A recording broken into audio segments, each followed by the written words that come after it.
എങ്ങനെയാണ് മാധ്യമങ്ങളിലൂടെ സുവിശേഷീകരിക്കുക എന്നുള്ളതാണ് എൻ്റെ വിഷയമെങ്കിലും ദൈവത്തിൻ്റെ വചനത്തെക്കുറിച്ചാണ് നാം ഇന്ന് കേട്ടതുപോലെ. ദൈവത്തിൻ്റെ വചനമാണ് നമ്മെ രൂപാന്തരപ്പെടുത്തുന്നത്.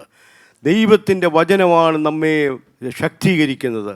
നമ്മുടെ ആത്യന്തിക ലക്ഷ്യമെന്ന് പറയുന്നത് ദൈവത്തിൻ്റെ വചനത്തിലൂടെ ആയിരങ്ങളെ ക്രിസ്തുവിലേക്ക് ആനയിക്കുക കഴിയുക എന്നുള്ളതാണ്. അതിനുവേണ്ടിയാണ് ആ അനന്ത നിത്യതയിൽ ആയിരങ്ങളെ ആനയിക്കുവാൻ ദൈവത്തിൻ്റെ വചനം ഉപയോഗിക്കുവാൻ വേണ്ടിയാണ് ദൈവം നമ്മെ ആഗ്രഹിക്കുന്നത്.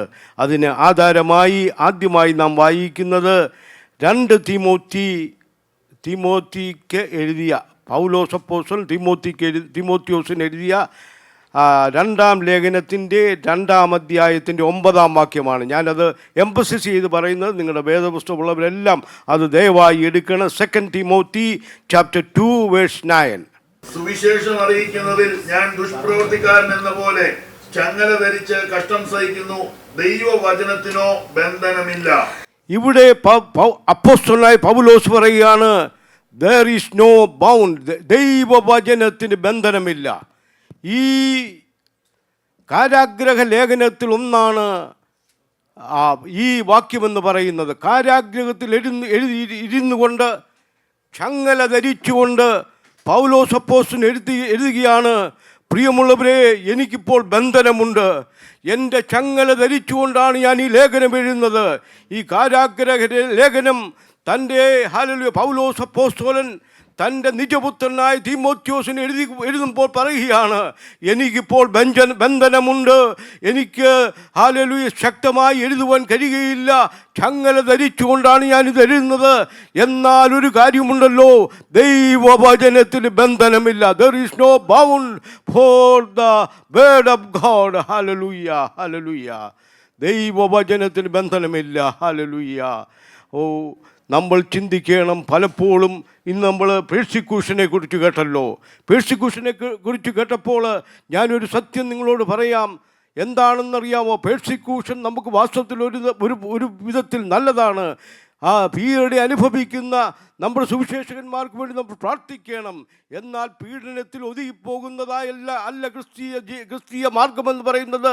ഞാൻ എൻ്റെ സഭയെ പണിയും, പാതാള ഗോപുരങ്ങളെന്നേ ഈ സഭയെ ജയിക്കയിൽ നള്ളി ചെയ്ത അരുമനാഥനെയാണ് നാം സേവിക്കുന്നത്. ആയിരം ആളുകൾ ഇതിനെ നശിപ്പിക്കുവാനായി ശ്രമിച്ചെങ്കിലും അത് ഉത്തരോത്തരം ഹല്ലേലൂയ അഭിവൃദ്ധിപ്പെട്ടുകൊണ്ടിരിക്കുകയാണ്.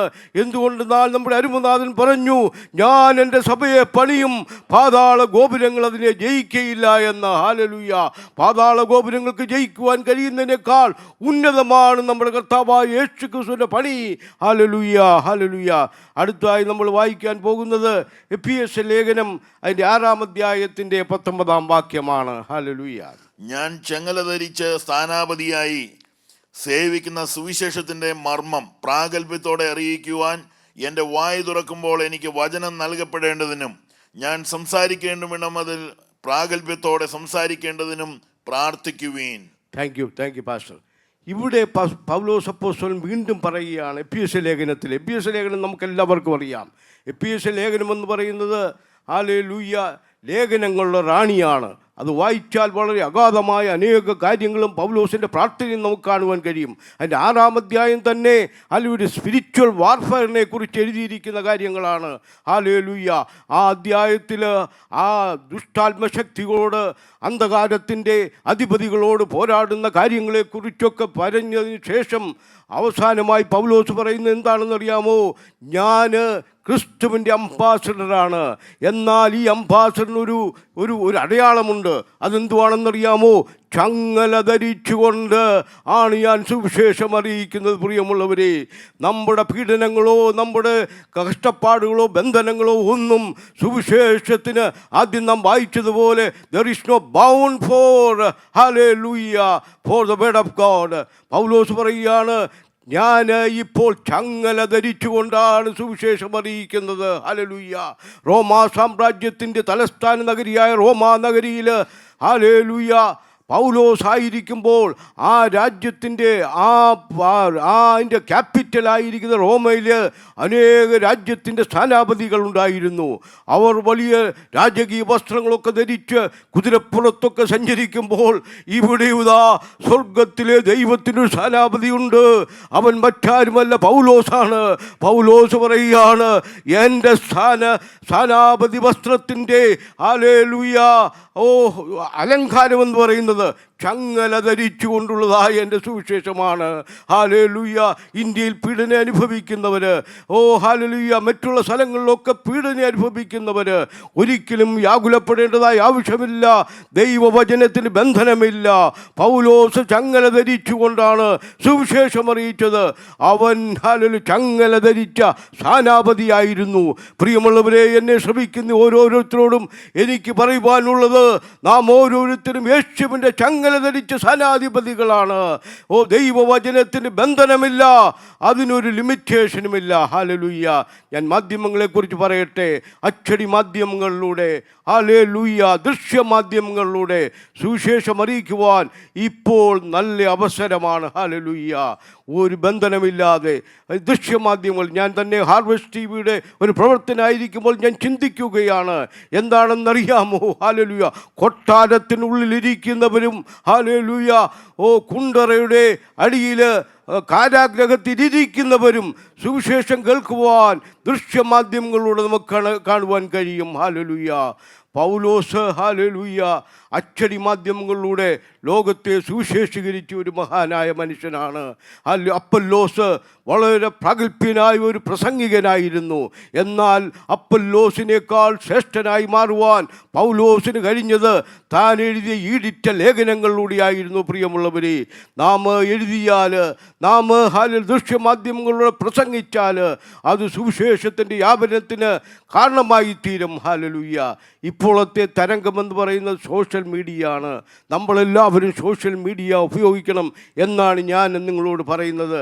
എന്തെന്നാൽ ഹല്ലേലൂയ, നമ്മൾ ഓരോരുത്തരും ഹല്ലേലൂയ ഓരോ മാധ്യമങ്ങളിലൂടെ അനേകരെ സുവിശേഷത്തിലേക്ക് ഹല്ലേലൂയ കൊണ്ടുവരുവാൻ, അനേകരെ രക്ഷയിലേക്ക് കൊണ്ടുവരുവാൻ നമുക്ക് സോഷ്യൽ മീഡിയയിലൂടെ കഴിയും. ഇവിടെ ഇരിക്കുന്ന പലരും ഫേസ്ബുക്ക്, ഇൻസ്റ്റഗ്രാം അതുപോലുള്ളതായ സോഷ്യൽ മീഡിയ ഉപയോഗിക്കുകയാണ്. ഞാൻ ചിന്തിക്കുകയായിരുന്നു, ചില വർഷങ്ങൾക്ക് മുമ്പ് 2020 എന്താണ് സംഭവിച്ചതറിയാമോ? ബ്ലാക്ക് ലൈഫ് മാറ്റേഴ്സ് എന്ന് പറഞ്ഞ വലിയൊരു പ്രസ്ഥാനം ഇവിടെ ഉണ്ടായി. അതുണ്ടാകാൻ കാരണമെന്നറിയാമോ? ജോർജ് ഫ്ലോയിഡ് എന്ന് പറയുന്ന ഒരു മനുഷ്യനെ പോലീസുകാർ നിർദാക്ഷിണ്യം ഇങ്ങനെ ചവിട്ടി ഇങ്ങനെ കൊല്ലുവാനിടയായി. അത് ഏതോ ഒരു സഹോദരിയോ ഒരു സഹോദരനോ ആരാണെന്നറിയില്ല, ഒരു വീഡിയോഗ്രാഫി എടുത്തു, അത് ഭയങ്കരമായിട്ടങ്ങ് പ്രചരിപ്പിച്ചു. എന്താണ് സംഭവിച്ചത്? വലിയൊരു മൂവ്മെൻറ്റായി അത് മാറി. നാം എടുക്കുന്ന ഓരോ വീഡിയോകളും, നാം എടുക്കുന്ന ഓരോ ലേഖനങ്ങളും, നാം എഴുതുന്നതായ ഓരോ കാര്യങ്ങളും ഹല്ലേലൂയ അനന്തനിത്യയിലേക്ക് അനേകരെ കൊണ്ടുവരുവാൻ പ്രയോജനീകരിക്കുമെന്നുള്ളതിന് യാതൊരു സംശയമില്ല. നാം ഓരോരുത്തരും ഹല്ലേലൂയ ഈ വാസ്തവത്തിൽ മിഷനറീസാണ്. നാം ഓരോരുത്തരും ചെയ്യുന്ന ഈ സോഷ്യൽ മീഡിയ വർക്കുകൾ വളരെ നല്ലതാണ്. അതിന് ചെയ്യണം. സത്യവും മിഥ്യയും അറിയണമെന്നേ ഉള്ളൂ. സോഷ്യൽ മീഡിയയിൽ വരുന്ന അനേക കാര്യങ്ങൾ അനേക മിഥ്യകളാണ്. എങ്കിലും ഇപ്പോൾ ഹല്ലേലൂയ നമുക്ക് സോഷ്യൽ മീഡിയയുടെ സുവിശേഷം അറിയിക്കുവാൻ കഴിയും. നമുക്കറിയാമല്ലോ, ഞാൻ നിർത്തുവാൻ പോവുകയാണ്, അവസാനിപ്പിക്കാൻ പോവുകയാണ്. ഒരു വാക്യം കൂടെ വായിച്ചുകൊണ്ട് ഞാൻ നിൽക്കുന്നതിന് മുമ്പ് ഒരു കാര്യം കൂടെ സോഷ്യൽ മീഡിയയെക്കുറിച്ച് പറയട്ടെ. മഹാപ്രളയം കേരളത്തിൽ വന്നപ്പോൾ അവിടെ നടന്ന ഓരോ കാര്യങ്ങളും അന്നേരം തന്നെ ലോകത്തിൻ്റെ വിവിധ ഭാഗങ്ങൾ അറിയിച്ചത് ഹല്ലേലൂയ ഈ സോഷ്യൽ മീഡിയയിലൂടെയാണ്. ഒരു ഹല്ലേലൂയ ഒരു മത്സ്യത്തൊഴിലാളിയുടെ ശരീരത്ത് ചവിട്ടിക്കൊണ്ട് തോണിയിലേക്ക് കയറുന്നതായ കാഴ്ച നാം കണ്ടതാണ്. അത് നമ്മളെ ഞെട്ടിപ്പിച്ചതാണ്. തൻ്റെ ശരീരം വേറൊരു സഹോദരിക്കോ മറ്റുള്ള ആളുകൾക്ക് വേണ്ടി ചവിട്ടിയിട്ട് തോണിയിലേക്ക് കയറുവാൻ താൻ സഹായിച്ചത് എന്തോ അത്ഭുതമാണ്. ഹല്ലേലൂയ. ഇങ്ങനെയുള്ള കാര്യങ്ങളൊക്കെ നമ്മൾ കാണുവാൻ നമ്മൾ സോഷ്യൽ മീഡിയയിലൂടെ സുവിശേഷീകരിക്കണമെന്ന് ഞാൻ നിങ്ങളോട് പറയുകയാണ്. അവസാനമായി പറയുന്ന ഒരു വാക്യം എന്ന് പറയുന്നത് റോമാലേഖനം 10-ാം അധ്യായത്തിന് 17-ാം വാക്യം ദയവായി വായിച്ചാട്ട്. ആകയാൽ വിശ്വാസം കേൾവിയാലും കേൾവി ക്രിസ്തുവിൻ്റെ വചനത്താലും വരുന്നു. ഇവിടെ ഞാൻ ആദ്യം പറഞ്ഞു തന്നെയാണ് ഇവിടെ കൊണ്ട് അവസാനിപ്പിക്കുന്നത്. പ്രിയമുള്ളവരെ, ദൈവത്തിൻ്റെ വചനമാണ് നമ്മെ രൂപാന്തരപ്പെടുത്തുന്നത്. ദൈവത്തിൻ്റെ വചനം പ്രസംഗിക്കുക, പാട്ടെഴുതിയാൽ ദൈവത്തിൻ്റെ വചനം കോർത്തിണക്കിക്കൊണ്ട് പാടുക. എന്തെങ്കിലും സുവിശേഷം അറിയിച്ചാൽ ദൈവവചനത്തിൽ അധിഷ്ഠിതമായിരിക്കണം. ദൈവവചനത്തിൽ അധിഷ്ഠിതമല്ലാത്ത ഒന്നും സുവിശേഷീകരിക്കുവാൻ ഇടയാകയില്ല.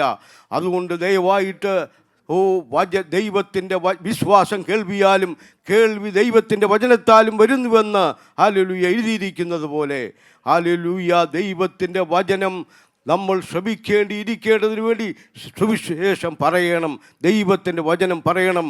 ആകാശഭൂമികൾ മാറിയാലും മാറിപ്പോകാത്തതും സ്വർഗത്തിൽ എന്തേക്കും സ്ഥിരമായിരിക്കുന്നതും മനുഷ്യ മനസ്സിനെ രൂപാന്തരപ്പെടുത്തുന്നതുമായ ദൈവത്തിൻ്റെ വചനം നമ്മൾ പ്രസംഗിക്കുക. അതൊരിക്കലും ഹല്ലേലൂയ നമ്മെ പിന്മലയിലേക്ക് കൊണ്ടുവരുവാൻ ഇടയാക്കരുത്. ഹല്ലേലൂയ അതിന് വലിയ ശക്തിയുണ്ട്. അറ്റം ബോംബിനേക്കാൾ ശക്തിയുണ്ട്. ലോകത്തിലെ ഏറ്റവും ശക്തിയുള്ള എല്ലാ കാര്യത്തെക്കാളും ശക്തിയുണ്ട്. നമ്മളെ സമൂലമായി രൂപാന്തരപ്പെടുത്തുവാൻ ദൈവത്തിന് കഴിയും. പ്രിയമുള്ളവരെ, ഹല്ലേലൂയ അതുകൊണ്ട് ഏത് ദൃശ്യമാധ്യമങ്ങളിലൂടെ ആയിരുന്നാലും എഴുത്തുകളിലൂടെ ആയിരുന്നാലും അല്ലെങ്കിൽ സോഷ്യൽ മീഡിയയിലൂടെയാണെങ്കിലും ദൈവവചനം നിങ്ങൾ പ്രചരിപ്പിക്കൂ. അതാണ് അനന്ത നിത്യത്തിലേക്ക് ആയിരങ്ങളെ കൊണ്ടുവരുവാൻ ദൈവം നമുക്ക് നൽകിയിരിക്കുന്ന വലിയ ഉദ്ദേശവും നിർദ്ദേശവും. അതിനുവേണ്ടി ദൈവം നമ്മെ സജ്ജമാക്കട്ടെ.